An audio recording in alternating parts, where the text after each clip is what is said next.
Hi, this is Dan Maher. I just want to go through some strategy. It's going to help you for mostly Chapter 5.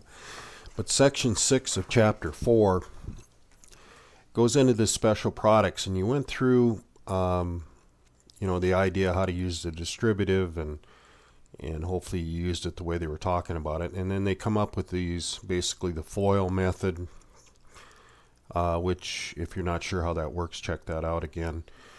But my bigger concern is when we get into these special things here, like when we get this pattern x plus 5 and x minus 5, and they show us through FOIL that the middle terms will go to 0, and you end up with a binomial of something squared minus something squared, in this case x squared and minus 5 squared. It would be easy to go through this assignment and not apply this pattern, but the idea is to practice this pattern because in the next chapter we're going to look for this pattern, something squared minus something squared, the difference, subtraction of squares, because we're going to look at these and then try to come back to factoring them into binomials, and when we get to that we'll be able to solve these types of equations. So just a quick video about make sure you use the methods they're talking about and practice it. That's the best way, is to practice it in your assignment as you're doing it. Hopefully you'll remember this pattern. And so difference of squares, and then when we have a binomial squared, again it would be real easy to use FOIL like they do, but they want you to see a pattern here that it will work this way. When you have a plus b, the quantity squared, it's the first term squared, a squared, the second term, b in this case, squared, and then you take this times this and double it, or take it times 2. And when you see this pattern here where you check that, so when I get to chapter 5 I'm going to be looking at this trinomial and wonder if it's a perfect square trinomial. That's what they're called. Now they'll bring this up in chapter 5, but what happens is, it's easier to learn multiplication before we get into division on anything. So it's kind of like the division or factoring that we're going to be talking about more in the next chapter. But I see a lot of failure with students that get through, they know how to get the right answers other ways than using these shortcuts in a way, basically. And they're not going through these to be such a shortcut.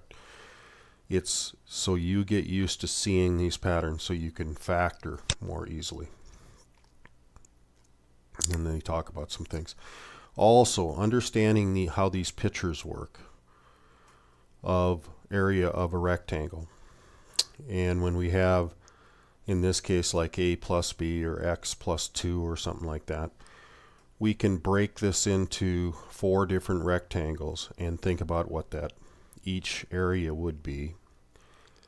And we see this pattern again happen where you have the first term squared, the second term squared, and 2 of these ABs, a times b. And always a good strategy. If you can draw a picture, that is the best thing to do. It's always a good strategy. First thing. So basically they're showing us a way with taking area of rectangles to draw pictures of these things. And here is a summary of that stuff when you have 2 polynomials.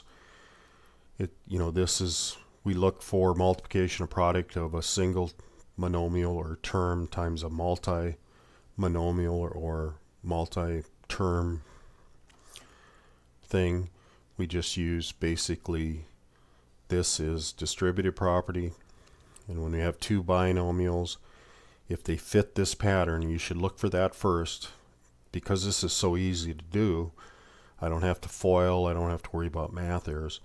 When I see this pattern, I can say it's going to be a squared minus b squared. When I see it squared, it's going to be a squared, the first term squared, the last term squared, and then this term times this times 2, or 2ab. Same thing happens here. You really don't need two rules, because I take the first term, I get a squared. Negative b squared is positive. Negative b to the 2 power is a positive b squared. And when I take a times negative b, I get a negative ab times 2. I get a negative 2ab. And if these two things aren't seen when you have binomials, then use FOIL. And if you got more than more terms, and do that. Okay. Well, that's really all I want to cover quickly, because it would be easy to miss that, because they present it but don't really talk about fully what and why you need to know that. So if you've gone through this assignment, you should go back and practice those methods. So hopefully you can remember that. And that's the best way to remember things, is to actually apply it to your assignment. So I just want to get that out, and I'll talk to you later.